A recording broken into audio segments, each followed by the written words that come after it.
Excellent. Well, thank you all for coming along after Janet's presentation to hear from representatives of all three political parties. I'm Helen Browning. I'm Chief Executive of the Soil Association, also a farmer in Wiltshire. My pleasure to chair this panel on how do we build greater consensus and secure political leadership to support the groundswell of regenerative, nature-positive change across the farming sector. That's the subject of today, and I'm really delighted that we have Lord Benyon, David Zeichner, and Daniel Zeichner, sorry, and Stuart Roberts to talk to us from the Conservatives, Labour, and Stuart is helping write the Liberal Democrat manifesto. So we've got three great people to give their views on where we are at the moment. And we've got an election just around the corner. So it's a great time to be quizzing the political parties on their plans and their policies. Food, farming, nature, it's often neglected in the big political debates of our day. So we really want to use this opportunity to shine the spotlight on where the thinking has got to and what commitments they're prepared to make at this stage as we run towards that election. Now, Groundswell is a place of resilience. If there's one thing you feel when you're here, it's a whole bunch of farmers doing it for themselves, actually making change happen, almost regardless of the political situation. But there are some things that only policymakers can unlock for us, and we want to home in on those today. Where is it that we really need policymakers to act so that what we're all about has a chance of being even more successful than it is being today?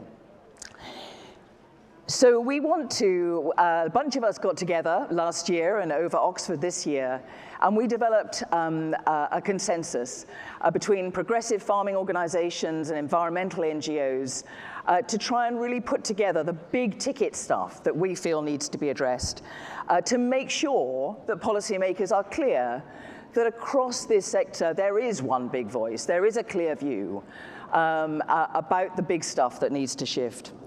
So today we want to explore the priorities that we've laid out in the consensus and how they match with the plans of the three main political parties. We want to hear from those parties themselves about how their plans match with our priorities. Are we on the same page? Now, to kick us off and tell us a bit more about the consensus, we've got Katie-Jo Luxton, who's Director of Global Conservation for RSPB, and she's been heavily involved in the development of this consensus. Is just going to give us the headlines of that now. Katie-Jo. Thank you very much, everyone. Can you hear me at the back? Can't tell if this is working. It's very bright. Yes, so the consensus grew out of an informal conversation in the margins of the Oxford conferences this year, where a group of, maybe some of you here indeed, the farmers who are at the forefront of regenerative agriculture, challenged really the nature conservation sector to work more productively with them on the common ground that we have between us and to work in the common purpose together on the really significant challenges that we're facing in agriculture in managing this transition. And I'm delighted to say that the consensus now has some really important organisations signed up to it, both from farming voices, but also from the conservation sector. So the consensus now has the Nature Friendly Farming Network, Pasture for Life, the Rare Breed Survival Trust, the Food Farming and Countryside Commission, CPRE, the Soil Association, Sustain, the RSPB, WWF UK, the National Trust, the Wildlife Trust and the Woodland Trust, to name a few, but there are many more as well. And of course, individual organisations and farmers can also sign up. So the purpose of this really was to find the common ground, the agreement about the vital role that the four countries of the UK can play in tackling what is really a systemic problem in the food industry and to bring around this systemic change. And it started off with a focus on three significant areas of shared understanding. The first one being that we all believe that a healthy natural environment underpins all of our food security. The second one being that farming is not just about producing food to eat, but farming plays a really central role in tackling the nature, climate, and indeed the dietary health emergencies that we're facing, and that farming has a lot to offer in this space. And the third one is really about our appreciation of diversity in the face of the challenges that we have. So for me, that would be biodiversity in the nature world, but it was great to hear and understand from farmers just how important diversity is in farming systems, in the crops we have, in the livestock that we will have need to have in the future, and indeed in terms of the communities that farming supports. And all of this is critical in terms of the resilience and the innovation that we're going to need if we're going to rise to the challenges that we're facing. So it was a really welcome recognition, and frankly, it gives me a lot of hope that for those of us who love and work in the countryside, we have far more in common than what divides us. And this solidarity builds a shared vision. And from a shared vision, we can start to work together, really tackling those crunchy issues that we've got to get into and to work through and resolve. But it firmly comes from a place that farming key role in producing food, but that it must step up to play a bigger role in mitigating and adapting to climate change and be at the forefront of restoring nature. But it's a recognition from the conservation sector too that farmers cannot do this unless they are getting a fair return for their food in the market, and that they've got livelihoods that are livable. That's what the word means, livelihoods. And that means they can play a role in the rural economy as well. And I think underpinning all of this was a view that this is not happening fast enough. There was frustration in the room from all parties that we have to speed up this transition. And so we now have a consensus document that has got 10 areas of agreement. So from that original 3, we've got 10 areas of proposals, which fall under the headings, and you can go online and read them in detail, but nature as an ally to farming in the future, and really thinking about how we can work with the grain of nature to improve our farming. Breaking that agrochemical dependency that is really limiting how we go forward. A strong focus on regenerative soil management and innovative and responsible technology going forward to really think about how we get out of some of the challenges we've got and use new tech to help us. A crucial part is the proper, and I would say more, public investment in public goods. We have got to step up, and we published a report yesterday here at Groundswell to show we need a significant increase in delivering the environmental targets alone of 4.4 billion invested to deliver those environmental targets. And then we need to align that with the private sector funding that we need to bring in, and that needs to have a regulation around it so that we are meeting high standards and the two things come together. We need a level playing field for our farming on the trade scale, and that links to the high environmental standards and the need for animal welfare standards as well. Critically, we need a strategic approach to land use if we're going to step up to these challenges. And we're waiting with bated breath for this land use strategy that's meant to be out this year, but I'd love to know more about that as we go down the line, because that will be so crucial. And then finally, owning our own footprint in the farming sector and the link with that into dietary health as well. So we publish this because we want to step up the pace, and we want to give the confidence to our politicians that there is a will to change here, and they need to work with the leaders who are here at this conference today, and that we do need, this won't happen unless we take this systemic look at it, that we need to use those regulatory and economic framework drivers to really push the envelope of this change, and also working with the supply chain actors who have so much leverage in this game. So I just wanted to finish really with saying why we need this and where I get hope from. So I think many of us here know just how broken our current food system is. We have seen a 60-year increase in production at the same time that we're seeing hunger and malnutrition increasing in the UK, and people cannot access the food they need for a healthy life. but it's that production increase and the distribution of the way we're producing our food that is driving some of the serious environmental impacts that my colleagues in RSPB are trying to work through and understand how we put back that, the ecosystems that are now so degraded. And then we've seen in the last 18 months with the war in Ukraine and other geopolitical instability, the real challenges with rising costs, energy, fertilizer, and we're seeing genuine concerns about food insecurity and supply chain disruption that we've never seen. And at the farm, that is looking like how we cope with these more extreme weather events, some of the challenge we're seeing with antibiotic and pesticide resistance, and we know that many of our soils are no longer the intact ecosystems that are helping us to provide the resilience for the future. And then beyond the farm gate, we have real challenges with the profitability that is returning back into farmers' pockets. So we feel like we are at a critical turning point now. We need to step up the level of urgency and the level of response. So we are seeing the launch of this consensus to a wider audience, and I invite all of you to sign up.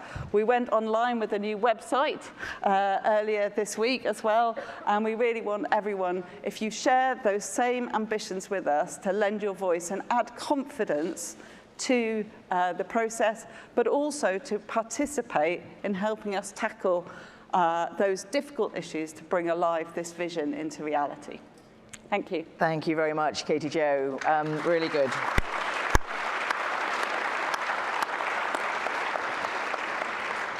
So now I'm going to invite our three politicians to give us sort of about 5 minutes in response, and starting with Lord Benyon, who's already Minister of State at DEFRA. He's an ex-Royal Green Jacket and a chartered surveyor, done all sorts of things, but you're doing great work for us within DEFRA at the moment. So would you like to just give us your take on it all? Well, thank you, Helen, and thank you for this chance to speak to this amazing event. It's my third year here. I absolutely love it. You were talking about diversity. The average farmer, well, I said this to Mark Spencer, the farming minister. I said to him, the average farmer is me, someone in his early 60s, male. And he said, Richard, you're not the average farmer.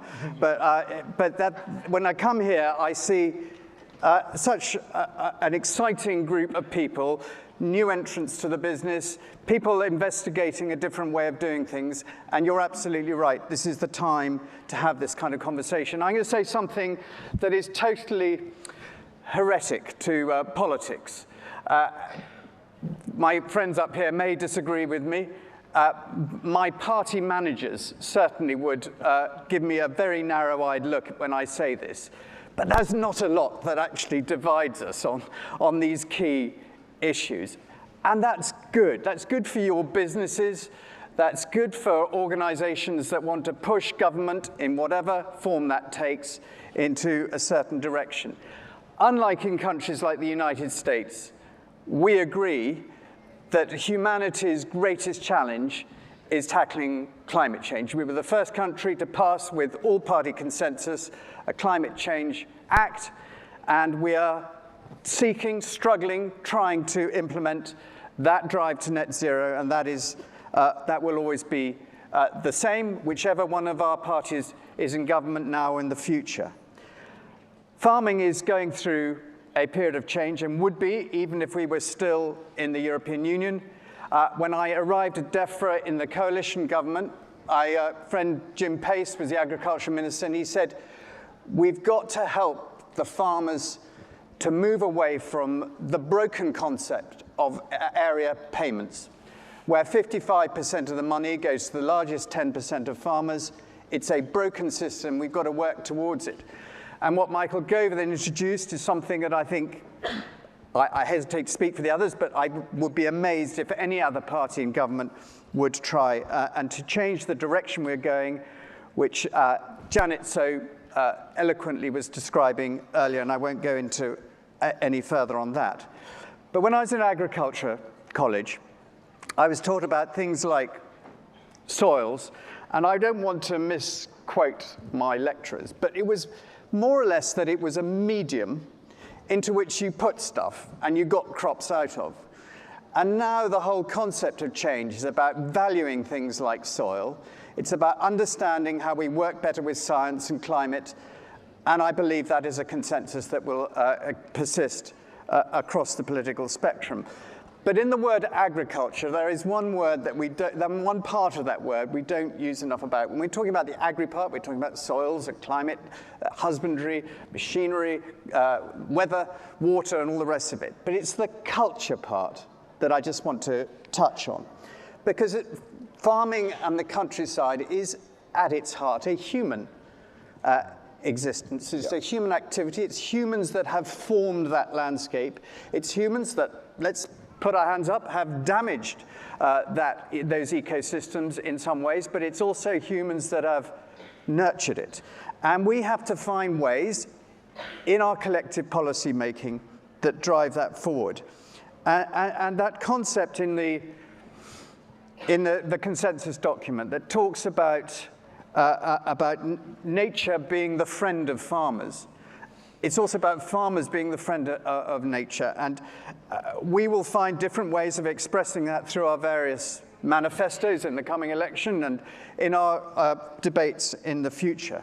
But what I really want to see is that the fact that this has been drawn up between ENGOs, environmental NGOs, and progressive farmer-based organizations, isn't that a bit timid? It should be farmer organizations. It should be the whole spectrum of people. And that consensus is something that has traditionally driven agricultural policy over changes of government, but it has also been a decadal benefit to business. But if we are going to repair nature, if we are going to reverse the declines of species, and this government has locked us in to getting to net zero by 2050, reversing the declines of species by 2030, protecting 30% of our land and seas by 2030, and a whole host of targets that are now in our Environment Improvement Plan. And that is something that all of us in this room, whether we are farmers, politicians, campaigning organizations, or regulators, can coalesce around. I'll just finish by mentioning two things. First of all, the land use framework, which we're going to publish, and I will fess up here. When this was first put to me by Graham Wynne, as a friend who used to run the RSPB, he's a great man, and I used to say to him when I was first in government a decade ago, I say, it sounds a bit Soviet to me. It's like 10-year tractor plans. But you know, I've got the zeal of the convert now. We have to do this. If we are going to fulfill all our targets that I just listed, on the same bit of real estate, we need to guide you, for land managers, we need to guide ourselves, government regulators, and we have to work with all the different pressures on land use to get this right. And when it is published, some of you won't be happy, some of you will think it goes too far, some of you won't go far enough. It's going to be a working document. It's going to be something that you can contribute to, but it's really important. Final point. You mentioned it, I wasn't going to, but I will. Something that really, really matters. Antimicrobial resistance. I hope we can have complete consensus across the parties on the desperate need to tackle this. There is an extraordinary success story here. We've seen the prophylactic, or the use of antibiotics plummet across all areas of agriculture except one, salmon farming. It's a disgrace. It went up 113% last year. But across all the other sectors of farming, there's really good news on it. But we have to keep our foot to the floor on this. We have to look at it as part of a global battle, what's called One Health, where we're looking at human health and animal health alongside. And that helps us tackle, that concept of One Health, helps us tackle the real dangers coming our way of plant and animal diseases, the consequences of which are too horrendous to cover. But I think there can be huge consensus across the mainstream political parties, the campaigning organizations, agriculture organizations, and government.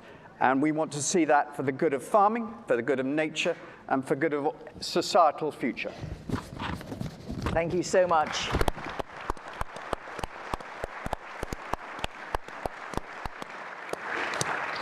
Really good. We'll come back to you in questions in a short while, but now I'm going to ask Daniel Zeichner, who's Labour MP for Cambridge and Shadow Minister for DEFRA. Really strong interest, I know, in all these issues. I'm going to ask you to say a few words. Thank you. Well, thank you very much, Helen, and can I thank both you and Katie Jo for pulling this panel together and giving me the chance to speak to you today.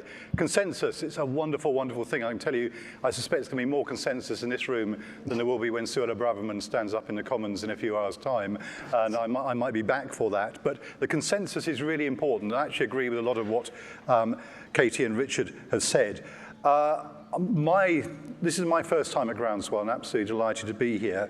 About 18 months ago, I was invited to Andrew Bott's farm nearby in Bennington, Finch's farm. And many of you, he may well be here, many of you will know the work he's done over the last decade, and he explained to me how he'd switched to no-till back in 2011, 1,600 acres. And amongst the many sensible things he said to me, one was, you must come to Groundswell. So absolutely delighted to be here today. I was also at the Oxford conference earlier in the year, and the observation was made by a number of people that it seemed like the two conferences were actually much closer than they had been in times past. Much more overlap, much more common ground, which I think is absolutely welcomed by so many people. And I think your paper and this discussion rather reflects that. But it really needs to, doesn't it? Because we all know the challenges we face. And I don't think many people now dispute the changes we're going to have to make to the way we live our lives. But the truth is, I'm afraid at the moment, progress is painfully slow. And it's timely because yesterday, the Climate Change Committee's annual report to Parliament was published, probably rather overshadowed in the news by some of the rather worrying things happening at Thames Water and other things. But it's, as ever with the Climate Change Committee, it's a very big report, 450 pages. I didn't bring the whole thing, but I did pull out the chapter on agriculture and land use. And frankly, it doesn't make very happy reading, because their report says that emissions from agriculture and land use for the period under consideration actually rose by 2%, when we'd have hoped there would have been falling. Now, there's always lots of technical detail, and of course this debate about what is being measured and how. But their key messages are that the government is too dependent on technical innovation to cut emissions. Now, we're all keen. I come from a tech city, and just last week I was with Agritech E, talking about some of these issues. Of course, we're all keen on innovation, but it's a risk to put too much into that basket and hope that that's going to save the day for you. They also say that land use change measures fell far short of what is required. Now, that's not what the Labour Party says, that's what the independent committee established by Parliament is saying. There's much, much more to it, as ever. I commend it to you.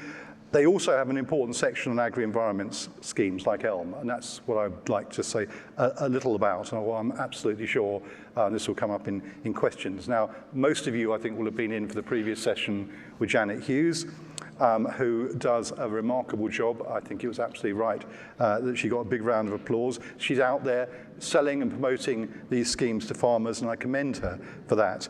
And I've been clear since the initial passage of the Agriculture Act. I was the Shadow Minister when the bill went through. We, on the Labour side, absolutely want these schemes to succeed because we want to see a transition to more environmentally and nature-friendly farming. But frankly, right from the beginning, we've had concerns about uptake. And frankly, we remain concerned about levels of uptake.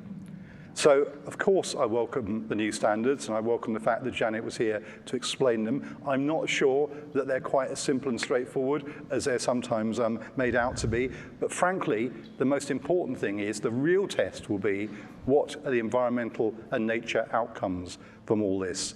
And frankly, on that as well, we've consistently raised concerns, as many others have. If you don't know, if you haven't got a measure, if you haven't got a baseline, and the Climate Change Committee echo this point, then it's really quite hard to know whether, even if you're doing the right things, you're actually getting the results that we need. So there may well be an emerging consensus, which is absolutely good. But how that translates into practice on the ground may be another matter. And the fact that there are thousands of people here is absolutely great. But my concern is the tens of thousands who are not, who are not engaged in this discussion and this debate. Those are the people we need to reach. Those are the people who we need to help change their practices. And I suspect that may well be the nub of the discussion that follows, not just today, but over the next few years. Thank you very much.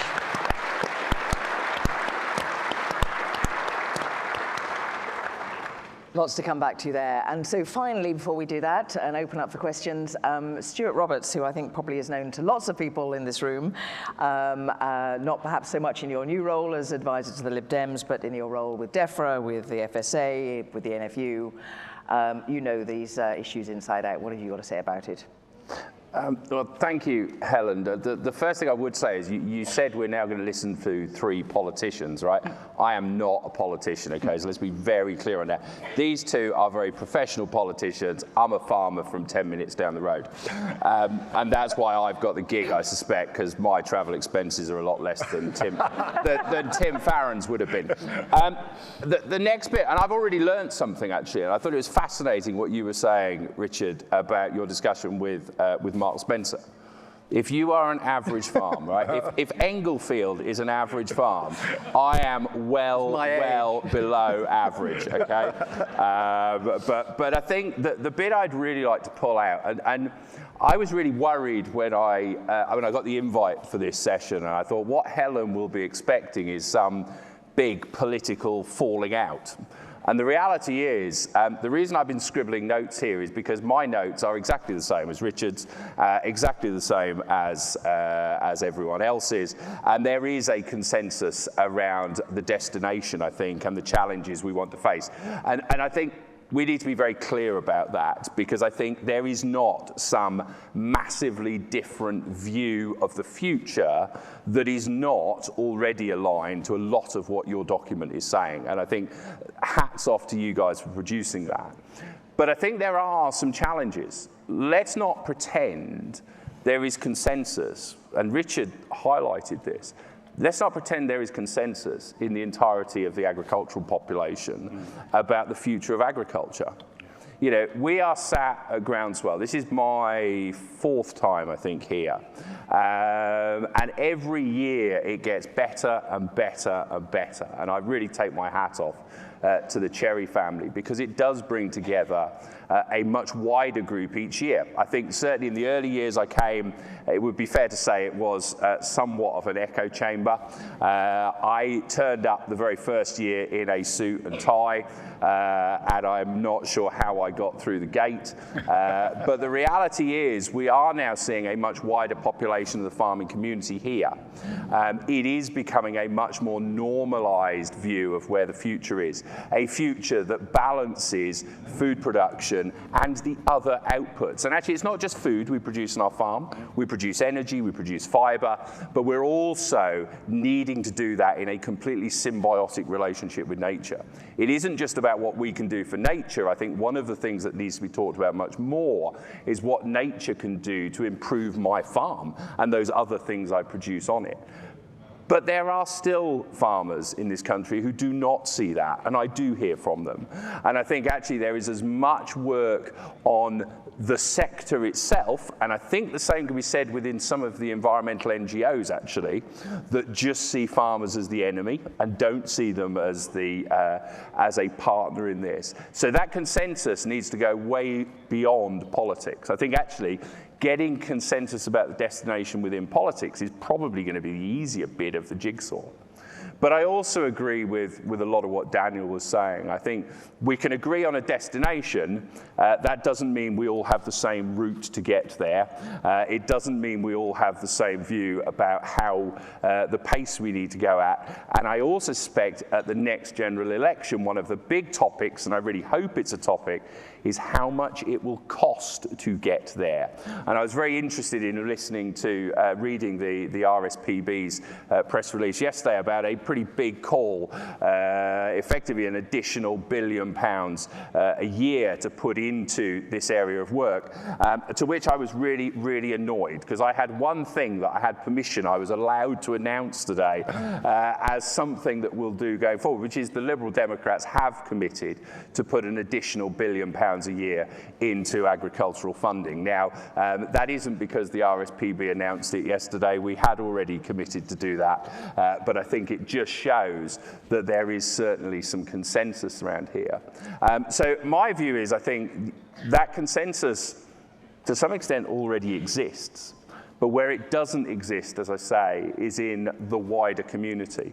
Now, for me, there's 2 or 3 areas I'd really like to pull out from, if you like, the challenges that have been set down. The first one is I've always felt, and I know a number of people in this audience have always felt, agriculture is not just there to produce food. Agriculture at its heart, when we're talking about food, is actually about human health.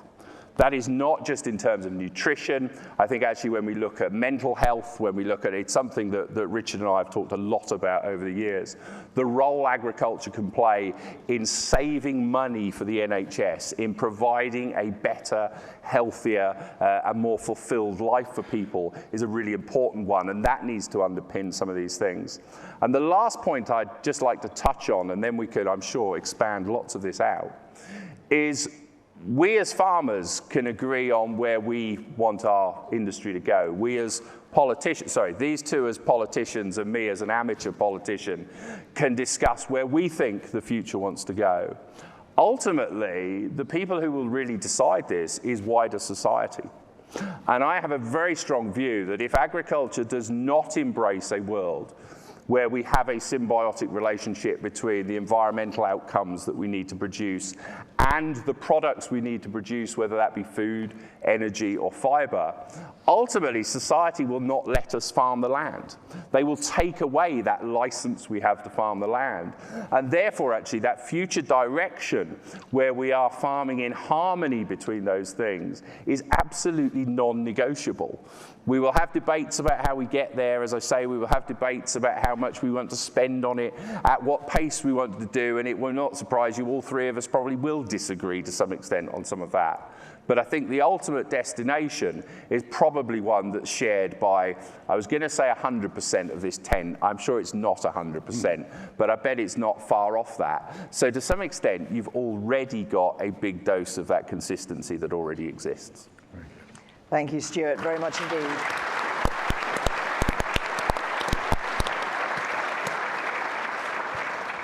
So I was going to do some quizzing, and Katie was going to do some quizzing, but I'm going to come to the audience actually very quickly, because I think there's always so much in the room that we want to talk about.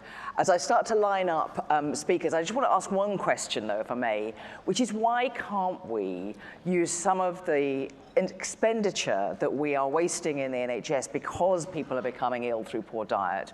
Why cannot we break those financial silos and start looking at investing in healthy food and farming in a way that would pay us back? Within very few years, we would have lower NHS bills if we were actually feeding people well and properly. Is there any way that we can break down those financial silos and start doing things differently? Just one for all 3 of you, actually, perhaps, as I start to look at where I've got some questions here. We can have a microphone over here. Just before I start, just don't be fooled by that. I'm not a politician. You don't get to be vice president of the NFU without being. They make Daniel and my world look like or even the deputy president. Richard, deputy president to be like the schoolboy debating society. But your question is absolutely valid, and you know. I think the work that Henry Dimbleby did, and much of which has fed into the government's food strategy, has started to address that. Social prescribing, which Stuart was talking about, is starting to really become mainstream across the country, where nature is diverting people away from the NHS. The issues that we've been discussed on mental health now, the ability of nature and the countryside to cure people. This is, but I sort of feel personally that we are still in the foothills of an opportunity that could have a dramatic effect. So 15%, 15% of the NHS budget is spent on tackling the impacts of obesity. And this is a generational, massive issue, and much more needs to be done. I'm first to say that. And I think that the linking up, as Henry did, the whole field to fork system, much of which has become broken, is about where we need to get to with our food strategy. And the conversations I had just recently with the Secretary of State for Health about well-being and nature really lifted my soul. And we want to see that kind of agreement right across Parliament, frankly. Thank you. Any other thoughts? Daniel, any? I think, I speak as someone who's obviously not in government, but my observation would be one of the most intractable problems is getting government departments to work together and trying to get anything past the Treasury. So yes, of course, intellectually, one would come to the conclusion that you do, but that's not the way Whitehall works. It's not just our system. I think most systems of government struggle with this because the basic point is that you're projecting savings in future, and basically the money people will never believe you until it happens. But unlocking that, exactly as Richard's been saying, was the key, I think, to many of Henry Dimbleby and his team's suggestions. I personally very strongly want to pursue them, but in the end, I will have to convince my Treasury colleagues in a way that the Liberal Democrats may not have to. Seeing as you're off the hook here, Stuart, you want to say anything? Look, I touched on this slightly in my earlier introduction, and I think Daniel's hit on a really important point about how government spending rules work, and that can get in the way, and we can always use those as excuses for not doing things, and I absolutely get it. I have been there. But what I do know is if we can address diet, if we can embrace discussions around nutrient density, if we can embrace how farming and food can contribute positively to some of those massive expense lines that Richard's touched on, then there must be a way of doing that. You know, we cannot just think there isn't a way of doing it. We've got to find a way of doing it. Because at the end of the day, a healthy diet is the very foundation of the National Health Service. And it was one of the things, when I was first approached to do work with the Liberal Democrats and I was asked to write their farming policy, I said no. And the reason I said no is because I don't want to write a farming policy. It has to be a food and farming policy. And those things have to go hand in hand. Now, arguably, you then say, well, if it's food and farming, it also needs to be health. I've got to say my qualifications to write the Liberal Democrats' health policy is probably not great. But the reality is we have got to start to have much more joined up thinking around that. Great, thank you. Right, to the audience, Martin. Martin Lyons. Working? Yeah. Oh, that's working. Lovely. Thanks very much. There's obviously a lot of consensus on the stage, politically wise, or potential political people. It's really about all of us getting together, farmers, conservation organisations, and everyone really getting behind a message that we can deliver the solutions. So I really want to ask a two-stage question that what will your party do to ensure food farming is properly recognised for all that it can deliver for society? Healthy food production, for nature, for climate, and that multifunctionality that we use our landscapes to deliver in all of that. And then what will you do, and your party, to build the confidence for farmers to invest in the transition and a future where we deliver that multifunctionality? Good question. Is that Martin Lyons? It's Martin, I can't see the light. Yeah, So there is somebody who is farming, stop me if I've got this wrong, 11% less of his farm, but producing as much food off it. And that's nature-friendly farming, and he's spreading the word. So it's much better that he evangelizes this to all of you and to those who, as Daniel said, who aren't here. Because that is so much more powerful than a politician in SW1 trying to do it. So first of all, using eloquent people like Janet to engage with the farming community is really important. And no farmer in this country, I'm saying this and believing it, no farmer can say that they haven't had the chance to understand about the transition. The work that Janet's team has done in terms of working with established organizations like the NFU and others, webinars, attending agricultural events like this, and really getting that message out has been probably the best engagement experience I've seen in 7 or 8 years in government.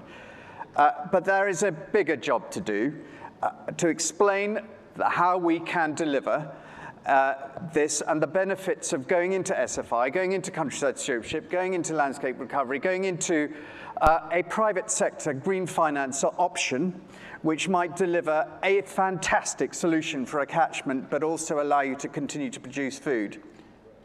And that really is the goal, the excitement that they can create. And I think as politicians, we make a mistake that too often we're under the car bonnet, tinkering with the engine, and we're not telling the people in the car where the car's trying to get to.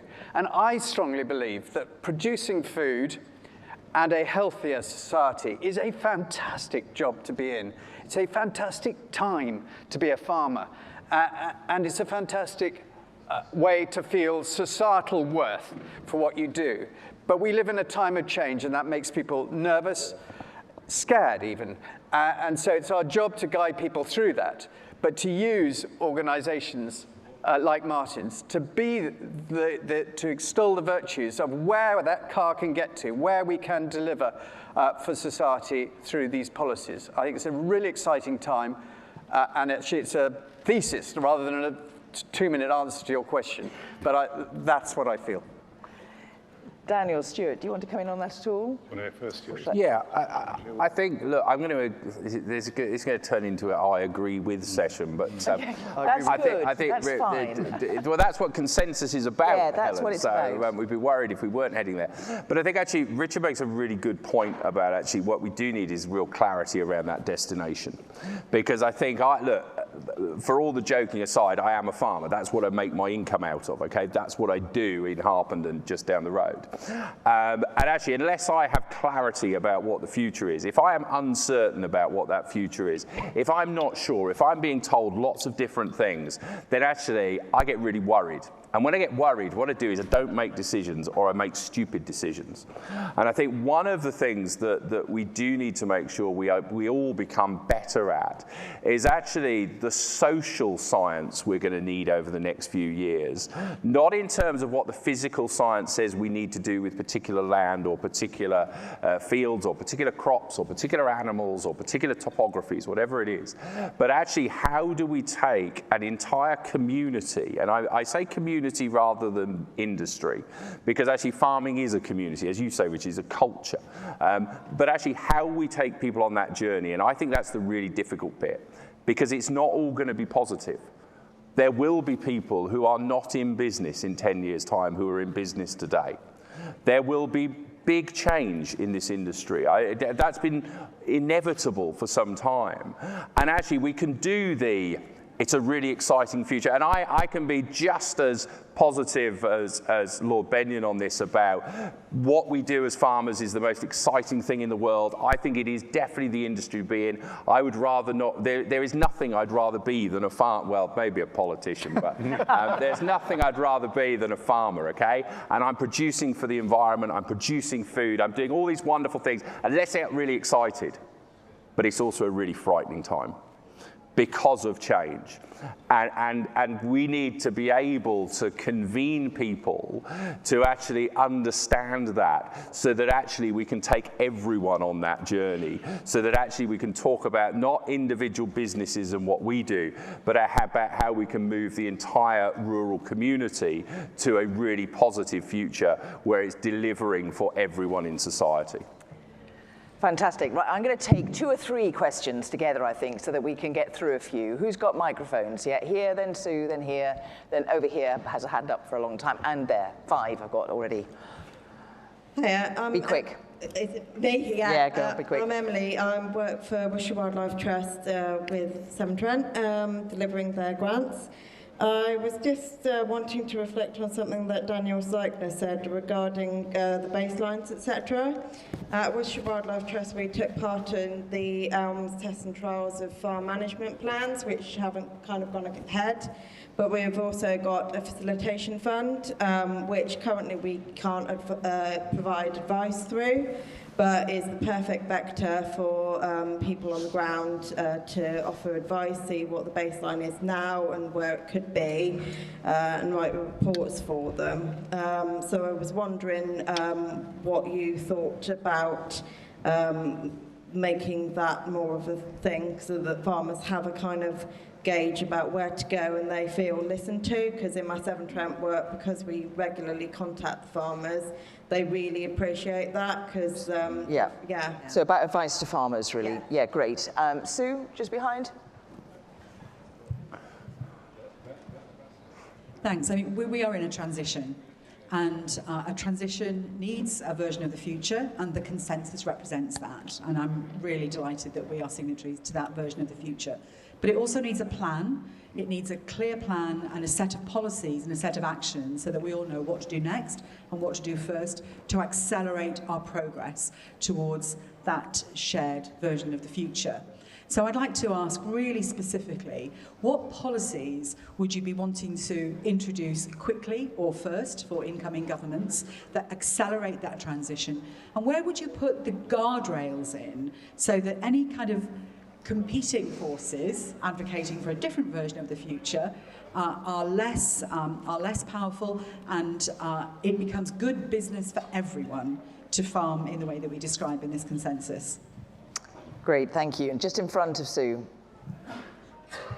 Yeah, and then I'm going over there. Sorry, I'm going to take 4. Thanks for a really engaging session. Ben Reynolds from Sustain. So following former Minister George Eustace's admission that recent trade deals sold British farmers short, would your party commit to renegotiating trade deals to give a better deal for British farmers and ensure higher standards were built in? Thank you. And then lady over here. Yeah. Must be on my page. We have to help the farmers through the transition. I'm really heartened that we're talking about health in relation to farming. And can we acknowledge that the food that we have been producing with conventional means has been causing this health emergency crisis? I would say it's incapable of growing healthy food, and we need regenerative farming to restore the health. But if we're going to help farmers through, it's not enough money in the world to pay farmers to farm or pay farmers not to farm to rewild. So if we're going to help them through, I think we need universal basic income to help people be able to afford the food and give them the price that they need, a true cost for the food that they're producing. So that's the question. Would they implement universal basic income? Yeah? Yeah. Great. Okay, look, four themes. You might not want to pick up on all of them. I'm going to let Daniel go first. Casey Joe, if you want to come in at any point, do. Yeah, 4 very big questions. I also didn't get the chance to answer Martin's exam questions. I'll try and pull these things in together. Look, there's a lot of consensus, but there's also some fundamental differences here. And one of the things I think would be approached very differently by my party we would have taken a different approach to those trade deals, exactly the question that was put in there earlier. Now, let's not go over old history. I think we know why some of those were negotiated very quickly for specific reasons. And I understand why George, as a politician, has done what he's done and what he's said since he was in power. Those are the realities of politics. But the Labour Party stood very strongly all the way through with the NFU campaigns about not allowing British farmers to be undercut. And that's a very easy thing to say. These are very complicated things that are going to be negotiated. Can we renegotiate them? Well, it takes 2 to renegotiate. If we make deals, I'm afraid, that is what we do. And there are consequences of the decisions that have already been made. Of course, we will try and get better deals in future. The biggest deal we've got to negotiate, obviously, is with our nearest neighbour, because that is one of the big wins that we can have with the European Union fairly soon. So there's a whole series of linked questions there, but I think they're really, really important. On the baseline point, as I hinted earlier, we absolutely want to look at that. That too is a complicated question. And of course, there are many different ways of measuring things, and I think that is one of the dilemmas at the moment that so many farmers have, because there are too many things on offer. But it actually comes back to what I think is perhaps the fundamental difference between us, which is the role of government. George has actually been quite helpful to me since he left office, not least in his evidence that he gave to the Lords Select Committee on a National Land Use Framework when he was asked why we didn't have one. And it's because George said he didn't really believe in plans. That is an intellectual position, but it's not mine or the Labour Party's. Inevitably, we are a party that's much more likely to focus on having plans and managing things. So in answer to your question, Sue, as well, that is how we will do it. And this is where I'm actually pleased to hear Richard's conversion to a national land use framework. Again, that is full of complexities. It's not a silver bullet, it's complicated, but that is the way we will manage this transition. And going right back to where Martin is, that is where you set your vision for the future. And I think if you've got a concerted vision with political leadership tied in with it, and frankly, it shouldn't be devolved to civil servants, it should be political leadership that inspires people. And then my final point is, with the Labour Party, which is why the social consequences of this transition are so, so important, and why I genuinely worry about what I'm hearing from farmers up on the fells in the northwest at the moment, because what they're seeing is the withdrawal of subsidy and people not being able to get money back in, and what's happening is not the environmental improvement we want to see, but further conglomeration and people just farming harder. So these are complicated things, but there are different approaches from different political parties. You make your choice. And Daniel, just pushing you on that a little bit further, at Sue's point about what are the first things you'll do, if you come into office? What's right at the top of your to-do list and that first 100 days? Well, I could give you my to-do list, but the to-do list that matters is Rachel Reeves and Keir Starmer's to-do list, and that will be determined much closer to the time. But I think if you listen closely to my boss, Jim McMahon, he's been talking about the National Land Use Framework for a long, long time now, and that is very dear to his heart, and I think he sees that as the way to unlock a lot of these problems. Thank you. Great. Right. Who wants to go next on this long list? Do you want to pop in, Katie? Just very quickly. I mean, I'm the farmer's daughter, and when I got this job working for the RSPB, they said, she's going to go and work for the enemy. How do you feel about that to my dad? I think that's really changed. I worked for the RSPB for over 24 years now, and I think the dialogue we have is really different in the sector. But it is the NGO's role to support farming to change. I feel really strongly about that, and that's one of the reasons that I'm here today speaking on this platform. But we have to be very clear. The tools we have in the box are not on track to get us to the net zero targets, and they're not on track to meet any of the nature recovery targets that we've set. So absolutely critical. The schemes that we have in England, we've got to step up and make sure that we've got better prescriptions in SFI, in the countryside stewardship, and much bigger participation in those really effective landscape recovery programs that have the power to bring about transformative change. I think we have a real challenge around advisory services, as the lady was mentioning in the front row. It is so important that farmers, who are often quite a lonely job on your own, you need to talk to people about this. And we have a heavy load on the Nature Friendly Farming Network, who are being the forefront of providing this service. I think government should be funding them to get out there and support them and provide more support to those farmers that are the vanguard. At the moment, the funds are, it's a hand-to-mouth exercise, and all credit to Martin. He is holding this together. But these guys are your best advocates about the change, and I think government needs to help lead and support that. We are funding quite a lot of them in different ways. And if I can just link Emily and Sue's point. When I first came to Groundswell, somebody stopped me in one of these things. He said, this is like the Wild West. And that's a phrase you often hear. On this private finance, that person over there tells me I'm almost to net zero. This person tells me I'm a million miles from it.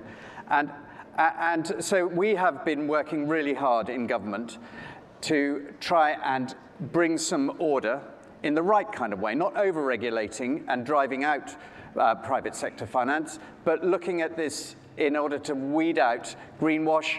And we're doing this in a variety of different ways, using the British Standards Institute to say what good looks like. The government's producing a taxonomy, which is another way of really tightening this to make sure that all these trillions of dollars of ESG funding that we're keeping told about, that's floating above our heads, that we can see going into farmers' income accounts to restore nature habitats, that it is done properly. And to me, the S in ESG, the social element, really matters. And there have been some examples where, the environmental work has been done, but the people have been driven off the land, and I want to make sure, if you ask me what we want to see next, is that. Also, we want to make sure that the flows of money don't just go to, don't worry, some of it can go to the RSPB, the big NGOs, national trusts, the big estates. It's actually that we are democratizing this.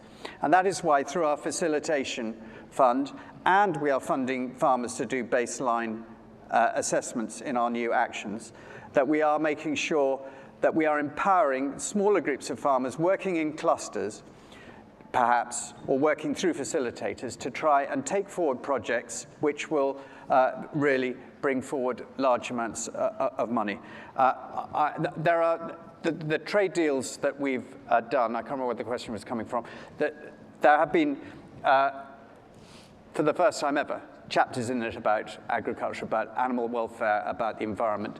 And we have very strict rules about receiving produce that has been grown to different standards, and those will be maintained through our trade deals, and we will not be importing. And I think that the big opportunity, again, I'm going way off piste here because I'm not a policy maker, but I think that, and George Eustace touched on this, probably on this very stage, that there is a possibility of a carbon equalization financial mechanism which will really give the lie to those who say you can produce something in a country thousands of miles away and deliver it onto the plate for a lower per kilo carbon impact than you can producing it down the road on a grass-fed farming system. I've never believed that. I do not believe it's possible, and it cannot be in the medium to long term any business model that I can imagine that would see the wrong thing happen here. It has to be that locally produced food that is better for the environment and a lower carbon footprint. And on that we can agree. Stuart, do you want to come in on any of these? Yeah, I'll come in on a few bits. Actually, the baselining one, I think, is a really, really critical one. It's one that all three of us have picked up. And I think for me, one of the most enjoyable things I've done actually in the last year is I chaired a group that wrote a report with the Green Finance Institute for DEFRA. I'm not sure DEFRA realised I was with the Liberal Democrats at that point, but actually it was a fantastic report and really well received, and it's great that you've been picking some of that up, Richard, and we really appreciate it. But actually a key there was baselining, because actually if you don't know where you're starting from, it is impossible to know whether you're making progress. My big fear in this, actually, if we're not careful, and this is me genuinely as a farmer, is I wish I'd baselined 10 years ago before I'd made all the progress I've made on my farm. There's a real danger, and I think particularly for farmers in this room and at this event, actually we're already the ones who are on that journey. And actually the danger is the progress we have already made will just get ignored. And actually those that have not made progress, have not already embraced that vision of the future, are the ones who arguably will gain much more than those of us who are actually at the forefront of it, people like Martin and many of his farmers. So that's my worries, but baselining absolutely has to happen because we've got to know where we're starting from. The other 2 points I'll pull out. The first one is the point on universal basic income, and actually this is, I quite often talk about this on platforms, which is this point around food poverty, okay? We constantly have a discussion around food poverty. It is constantly talked about. I have a very, very clear view on food poverty, and that is there is no such thing as food poverty, okay? There is poverty, full stop. It manifests itself in food choices, it manifests itself in other areas because food is one of those things we have to have. And we dress it up around, you know, the UK has some of the most affordable food in the world, 8.9% of income compared to lots and lots of other parts of the world. We have a really big problem with poverty, full stop, in this country. And I think actually it's something that we need to address as poverty, not as food poverty. And the last point that I really wanted to touch on, and really you raised it, Richard, the trade deals, okay? As a farmer, that Australian trade deal, I believe, started to sell us down the river. It absolutely undermined some of our standards. I have been to parts of the world where I have seen 25-kilo bags of antibiotics tipped into feeder wagons and fed to very large pens of cattle with no identification, with no justification from a health reason, and when questioning a farmer about it, was told the reason we do it is because it gives us a 13.2% increase in growth rate. We all touched earlier on the importance of antimicrobial resistance. We have got to make sure we are far more robust in those trade deals going forward. And what we cannot allow to happen is politicians sacrificing agriculture on the altar of free trade and just exporting our consciences. It cannot be allowed to happen again.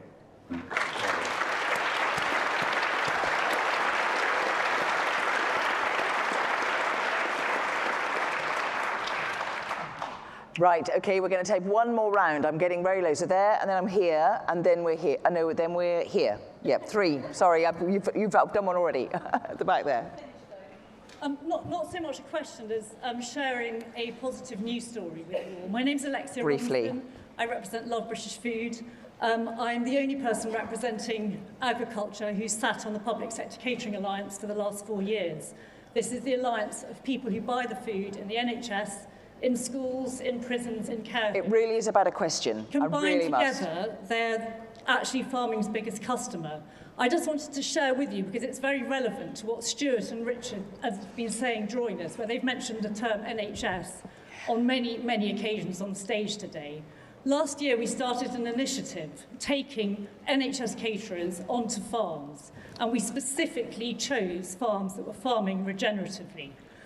As I want to be brief, I'll just say it has had a huge success, and as a result, NHS England has now asked me to ensure that every NHS catering team visits a farm that farms regeneratively in the next 3 years. My question, Helen, is to Richard. What has happened to the government buying standards? Because they seem to have been kicked into the long grass, and the last person I heard talk about buying standards in the public sector was Keir Starmer. Okay, thank you. Mike, very quickly here. Oh, God. You don't obey me, do you? Go on then. Yes, you can go. My question is about whether you're embarrassed by the scale of public funding, which is in the single digit of billions of pounds, given that at the same time you use language like, this is the greatest threat that we have ever faced. It's the greatest challenge we've ever faced. And yet you're talking about, well, maybe we've got £1 billion here. That's all we can allocate for this. And the financial crash, COVID, the money is there. And if you're worried about financial markets' response, make the case. There is a case to be made about investment, about the longer we wait until investing in this crisis, the more it's going to cost us. Make the case. Thank you. Last question, and then I'll let you respond to what you can and sum up. Thank you, Helen. As a farmer, I'd just like to reiterate what Lord Benyon said. Feeding 8 billion people on the planet is a very honourable and humble thing to be doing, and I'm very proud of it as a farmer. I also agree that actually the big issue for us is a One Health thinking and a One Health policy. So on that basis, should DEFRA's responsibilities move into the Department of Health? Okay, right, this is the last round, because I'm afraid we're losing some of our audience given that other sessions are starting, but we started late. Shall I run back up from Stuart through to Katie Jo? Pick up with what you can here. Yeah, so I'll pick up all 3 points if I can. The embarrassment about lack of funding, yeah, I think it's a very fair point. I did say at least £1 billion. That's the case I've made so far. Let's see if I can make a better case, possibly with the help of others who are working in this area. But I absolutely agree. You cannot get this stuff on the cheap. It cannot happen, and we've tried to do that. So I completely agree. Alexia, I'll just pick up your point. As you know, I am very much looking forward to you bringing one of those visits to my farm that we have agreed to do going forward. Mike, I like the idea of putting DEFRA and the Department of Health together. As someone who was there when the Food Standards Agency was born out of a joint group that was both DEFRA and the Department of Health, I possibly suggest it may not be the best thing to do. Thank you. Daniel. Let me pick up that point. I was staggered when the Secretary of State kind of floated the idea of taking back responsibility into DEFRA for some of these issues, because the reason the Food Standards Agency was set up in the way that it was in the first place was absolutely, as Stuart has said, to guard against those kind of problems. But your point's an absolutely perfect example of the problem that politicians face. Das Gupta absolutely explained to us the value of nature to the economy. But trying to fit that into what is still an orthodox economist's approach to economy is hard. And as we saw last year, you spook the markets at your peril. So you've got to do these things in a way that you can take people with you. But the overall point about tackling health, which I thought was the biggest takeaway from the Dimbleby report, I think is absolutely compelling. We've all got to change the way we live. But that is a very difficult thing for politicians to say to voters. I speak with some passion coming from a city which is having that discussion at the moment on how we travel. People can intellectually believe it's a good thing to do until they actually have to change their own lifestyles. So, and food is a particular example of that. But again, it comes back to political leadership. And the point about taking the NHS out to farms, absolutely brilliant. But I would just say, given the debate this morning was around school food, for instance, just look at how we undervalue school food at the moment and how we're asking people to produce nutritious, healthy meals on only a few pence more than years and years ago. We do not value food enough in this country. It's going to take a huge change. Sometimes these things can come about if you get a change of government.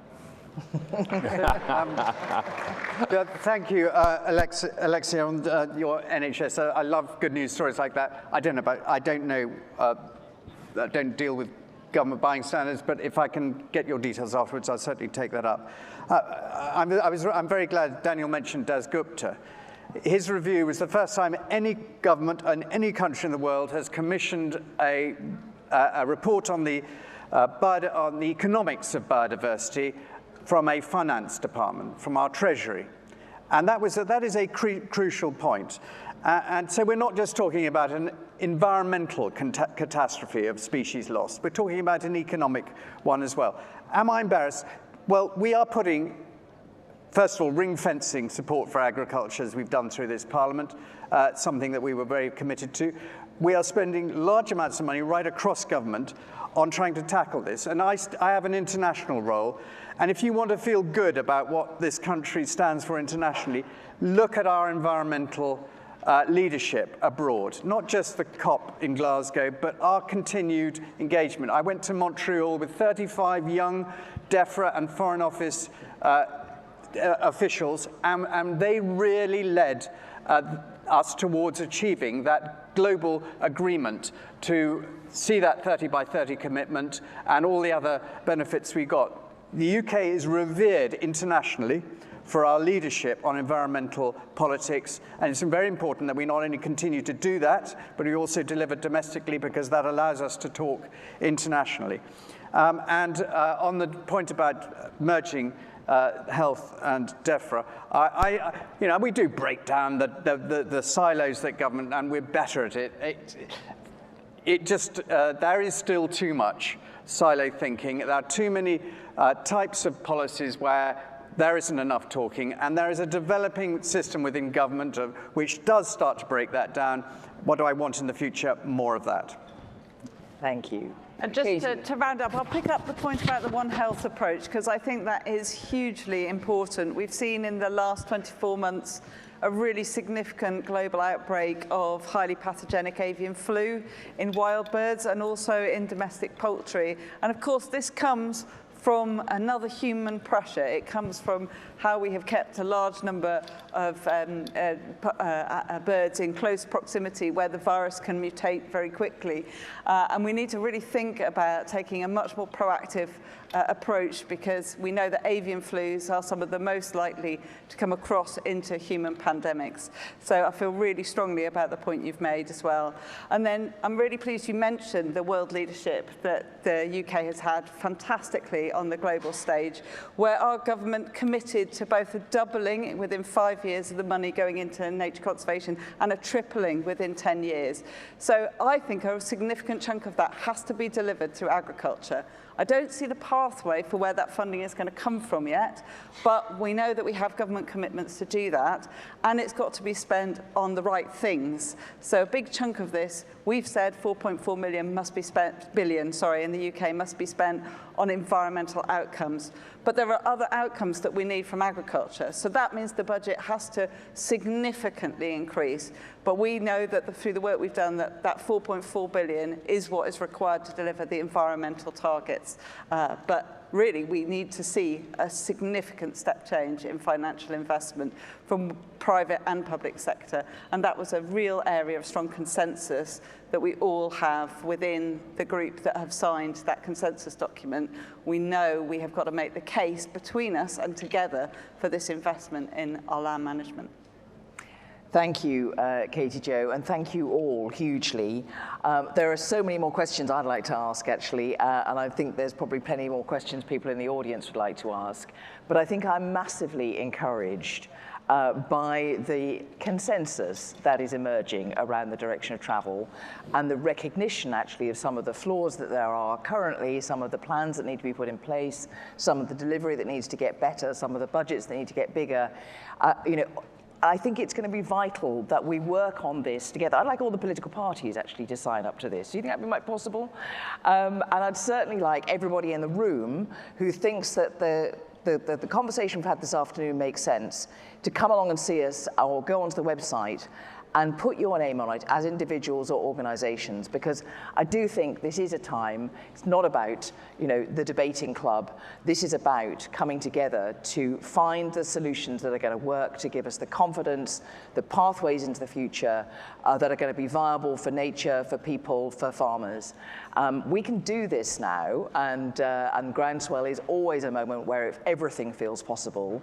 I think what we've heard from the panel today shows that everything is possible, but we just need to keep our own feet to the fire and keep on the same page, thinking through in more and more detail the plans that we need to make this future come about. Thank you all very much indeed. Thank you all for being here.